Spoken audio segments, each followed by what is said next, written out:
জানো তো, আমি খুবই একটা সাই টাইপ মেয়ে। তাই প্রথমে যখন ভিডিও করার কথা ভাবতাম, খুব ভয় লাগতো।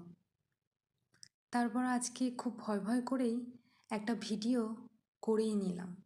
তাও আবার নিজের হাতে রান্না করার ভিডিও। আমরা যারা বাইরে থাকি তাদেরকে নিজেদেরই সমস্ত কাজ নিজেদের হাতে করেই খেতে হয়। নিজেদের সমস্ত কাজ নিজেদেরকেই করতে হয়। আজ তাই আমিও পাঁচমিশালি একটা সবজি দিয়ে ছোট একটা মাছের একটা তরকারি মতো করেছি ভাত দিয়ে খাওয়ার জন্য। এর বেশি আজ আর কিছুই করিনি। ফার্স্টে আমি সব ধরনের সবজি কেটে কড়াইতে দিয়ে তেল দিয়ে কালো জিরে দিয়ে ভেজে নিয়েছি।